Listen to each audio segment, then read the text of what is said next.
Hey y'all, it's me again. The reason why my video was so short yesterday was because I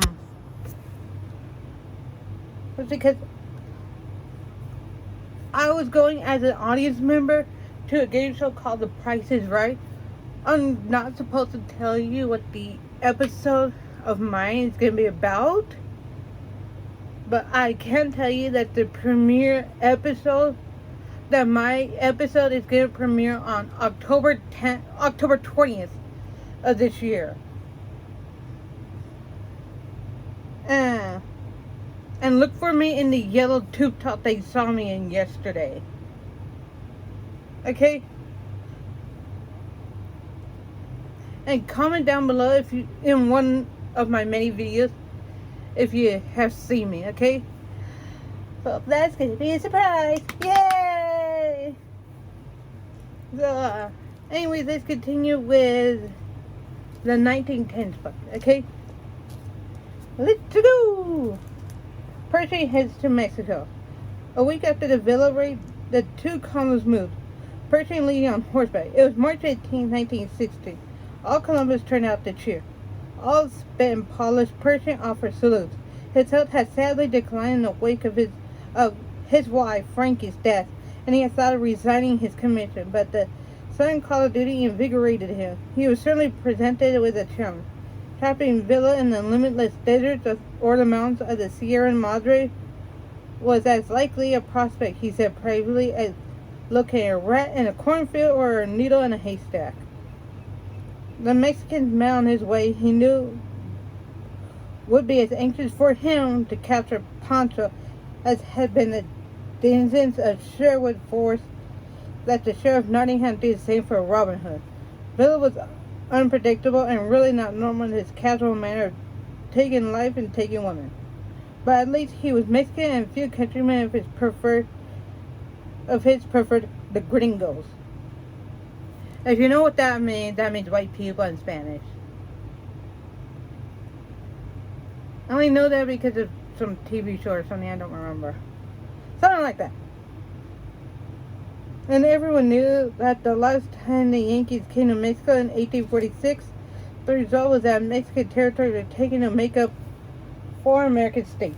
Pershing headed south through great plumes of dust raised by the hooves of the horses from the ground that had not seen a drop of rain in months. Equipment thumping and thudding and squeaking, sabers and pistols and pinions, and the horse-drawn artillery pieces, the trucks, and a few touring sedans groaning in the rear, laden as they were with forage for the horses and rations and ammunition for the men. Great slabs of bacon strapped side by side with drums of gasoline, tins of hardtack bedding, rifles, and bags of water for the steaming radiators.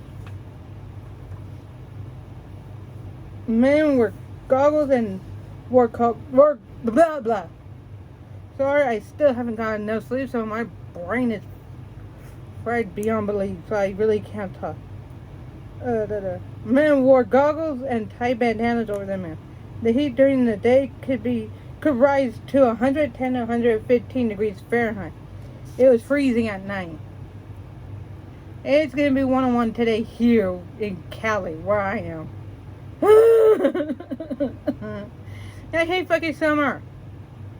And it doesn't cool down at night until like fall, winter, so like late November or sometime in December or early January. I don't know anymore. I used to know, but since climate change, I have no freaking clue. And since Trump changed everything about the weather, about the meteorological thingies, I have no clue anymore. Please help me. Anyway, let's continue. He pushed his men 140 miles in the first 36 hours. Villa was somewhere in the south. Perhaps the Americans could get behind it. Vague desert trails ran out, and the men negotiated by compass or by the purple mountains in the distance. Pershing did not sleep under cover, but lay on the ground in a bedroll. Wearing a four-dented campaign hat, he bathed naked when he could in half-dry, trickling streams or waterholes. The rain's intensely alkaline water making lathering up difficult and sometimes blistering the skin. No one ever saw him anything but clean shaven and usually wearing a tie. He split his leading elements to fan out sticking poncho, men going up into mountain fastnesses, fastnesses while leading their horses for hours in pack trains following the trails inaccessible to wheeled transport. Even on the flat, trucks came to rocky points where wheels hopelessly spun and soldiers mashed together to shove. Rattlesnakes, seeing warrants, came to your sleeping bag in hopes of making you, it was said, a snake warmer. Lieutenant Pan killed two one morning with a pistol as named, as people asked why he hadn't used a saber. He had been named Master of the Sword at Fort Riley in detail to teach his specialty there. Georgie replied that an officer should be proficient in all arms, and additionally sabers were for use when mounted. Overhead, the Jennings took pictures while taking rifle fire from the ground. The shooters, Mexicans who might be allied with Villa or an independent band, or freelancers, or very likely identified with what was called the de facto government. The Americans came across many in various uniforms, some in the blue with red piping of Porfirio Diaz Federales, some in now tattered white of his rurales. I think that's what you say. I'm not good with Spanish. So, yes, I know I'm Hispanic, but I live more with my American English speaking mom than I did with my Spanish speaking Mexican daddy. So, yeah. Okay, others with nothing but belts filled with cartridges and bandoliers, some across the chest to identify them as military adherents of one group or another, adding their bit to Mexico's chaos. Those who definitely followed Pancho Villa wore hair-woven hatbands with a little silver buckle. Every Mexican, save for those actually firing at the gringos, was by Percy's orders to be treated with patience and restraint. Under no conditions must a punitive expedition incite such feelings as might bring on a general uprising of the people. Sorry that I paused there. I just had to blow my nose and I didn't want you all to see it, okay? Because it's kind of gross. And the reason why I have to blow my nose is not because I'm sick. It's because of this weather right now. It's summer, and so for first time ever, my allergies are really acting up really bad this time. So yeah, deeper into Mexico. General Pershing has been years negotiating with Moros, and now his diplomatic skills were needed for dealing with Mexicans. Once he sat with a tiny group detached from other elements of his spread out command and a couple of dozen men, a band of some 200 armed Mexicans appeared. They circled the little camp. Pershing rubbed his chin. The situation wasn't very good, the reporter Frank Elser of the New York Times unnecessarily told him so. The Mexican leader, General Luis Herrera, who had fought with and then against Pancho Villa, came up. A Pershing orderly ceremoniously took charge of Herrera's horse.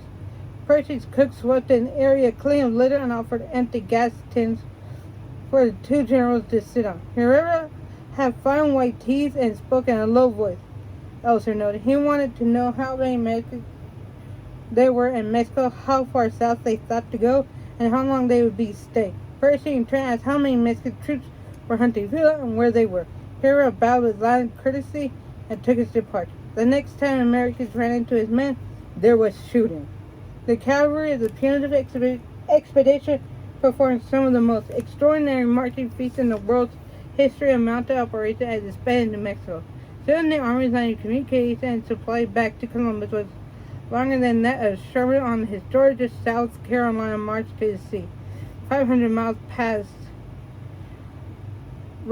railroad station, shot up during the years of irregular warfare and blown bridges, through little one-street towns where the troops negotiated purchases of frijoles, tortillas, goat brains, soft drink, half candy, bananas, and then with boxes huevos rancheros, cactus candy, cinnamon flavored chocolate, cane sugar, enchiladas, and tamales sold from trays. Women carry on their heads or displayed on little three-legged tables and rolled rows before adobe houses by tinkling fountains. The fact that the Americans paid with good money was astonishing to vendors out there forced to accept cheap paper bills printed by bands carrying the printed prices along with them.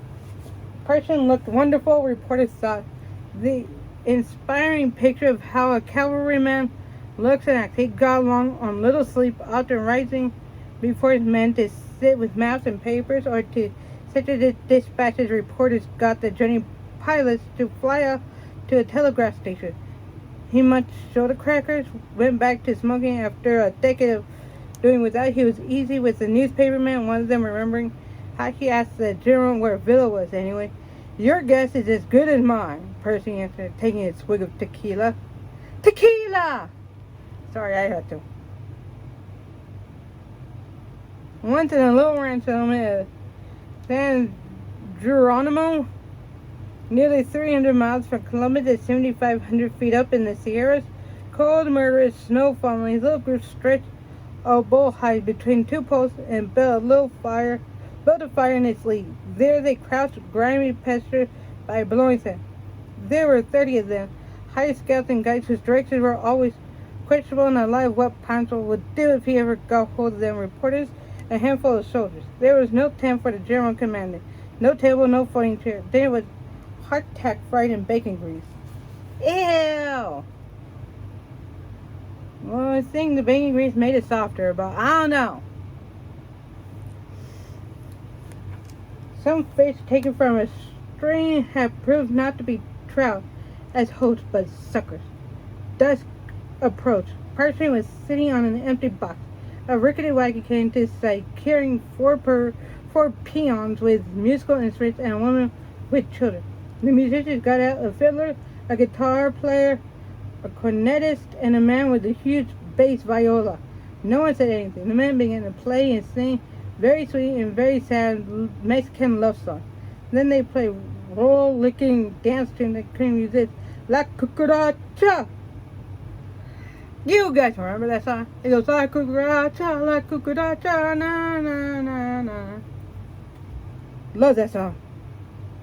The unofficial anthem of Villa's people. I did not know that until I read this now. Huh. Yay! The listeners all playing a Mas! Mas!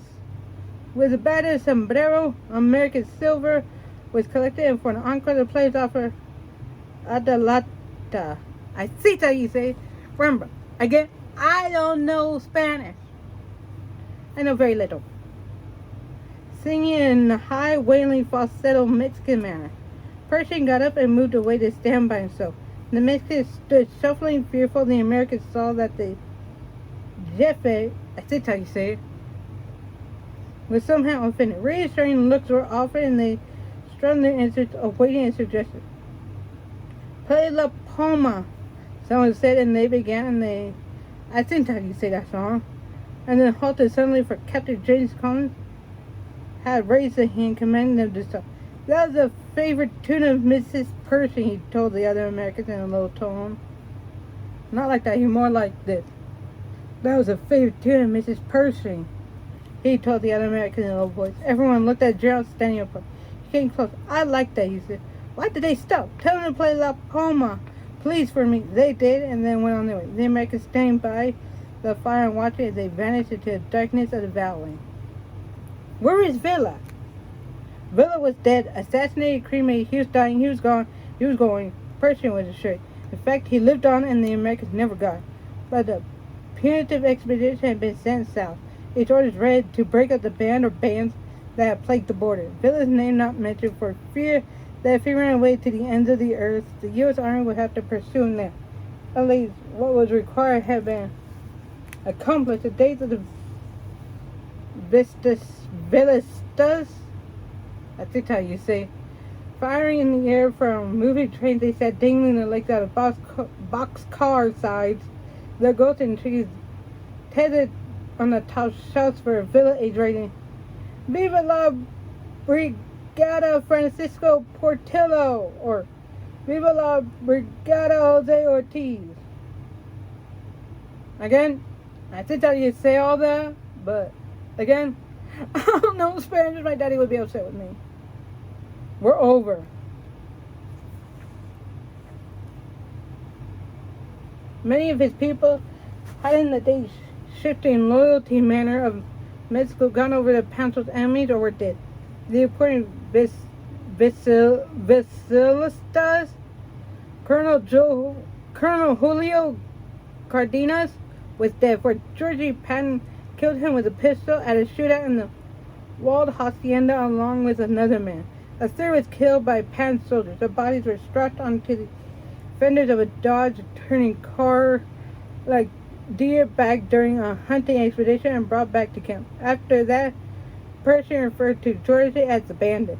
But it was evident that Villa was beyond reach and that to continue aggressively to seek him might end the complicated family fights in the Mexicans and unite them all in violent opposition to the punitive expedition and so involve the United States in all at once. Frank Elser handed Pershing a dispatch to the New York Times for the commander's censorship. General Pershing, from a military standpoint, for the time being, has come to the end of his line.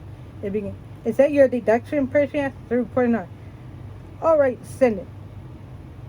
He knew Elser was right. The Americans settled down in an isolated way station outpost and in the main camp at Colonia de Blan, some 200 miles south of Columbus. The summer of 1916 came and went. In September, Brigadier General Pershing was given a second star. His West Point classmate, T. Bentley Mont, sent congratulations from his military attaché post in Paris.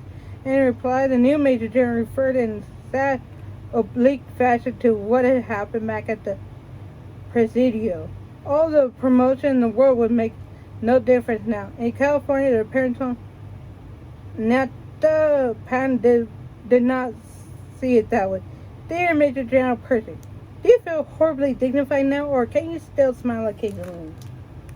Pershing heads home. November came and with it the presidential election back home to the north. Pershing's son Warren was very interested in the Wilson Hughes contest. M.A. Rose, her brother in Colonia Dublin, and had set up a box so that all the household could cast ballots, and then found out where the real polling places were and went about and observed what went on and came back to tell all about it. Christmas was coming and the general asked May to do his shopping, mostly candy to be sent to children and friends and boxes of fruit candy for their wives. She was to get a tree for Warren, and then the boys' names sent presents to Frankie's father and stepmother and the children of Frankie's brother and Fred's wife, Bessie. Would she please send cards in the general's name to some 100 people on the list from the preceding year? He had left it with her. And please append his name to any present she gave their mutual relatives. For herself, she was busy with preparations for a Christmas celebration with his soldiers. By his orders, a great tree was constructed out of small firs. It towered 65 feet in the air and had hundreds of lights which flicked on after fireworks shot up into the sky. In the glare of mass truck headlights, the American flag was seen to be floating from the top of the tree. A soldiers' chorus of 400 that practiced for to joy to the world. For each of the 10,000 men in Mexico was a gift. None is overlooked in distribution of presents. Headline of Washington Post. Christmas dinner was a feast, with the men singing the battle hymn of the Republic and America. Pershing's army, by then, after 9 months in Mexico, had worked out methods for improving truck performance and use of tractors for pulling guns, trained drivers, and wireless operators, created air photography experts, and was completely drilled in unit exercises that its commander devised and whose results he rigorously studied. It was a brilliant little army, so strong with discipline and health matters that incidence of disease was nothing to what afflicted the troops of the Civil and Spanish Wars. Percy knew by then every scout knew after a lightning storm how many horses were hit the limit of what could be expected. Carey accepted that regulars were tough, hard-bitten, ruthless, safe for the service, and required prostitutes whose housing he arranged. He was approachable and made up his mind quickly, gave completely clear orders. He could be reasoned with by his subordinate officers. For reporters, he always had questions about what was going on and was himself able to tell them what was fact and what was only the nosebag gossip, the picket line, or latrine rumor. When papers arrived from the States, he scanned and quickly kept up with what was happening in the outside world and then the European war. In later years, when Pancho Villa turned into a folklore, Mexican legend had it that Percy ran away dressed in women's clothing. In actuality, the commandant and his columns crossed over the international border barbed wire fence at Columbus on February 5th, 1917. Mansplaining when Johnny comes marching home. Chinese who had served the troops as launderers and cooks coming along for fear of what Mexicans might do to them if they stayed. The putative expedition passed into history. Columbus lost it to the solemn place that had always been save for its brief moment of excitement. Pancho Villa was shot to death for ambush 6 years later. Please comment, rate, and subscribe down below. And if you're on YouTube, please ring that bell notification so that you can know when I upload next. And if you're on TikTok, please like and follow my videos. And if we get to 50 subscribers on YouTube and 50 followers on TikTok, actually 40 followers on TikTok and 50 followers on YouTube, then I'm going to do something very, very special, okay? So let's get to that. 40 on TikTok, 50 on YouTube, okay? And please pay for something on either my eBay and or Mercari, okay? Bye!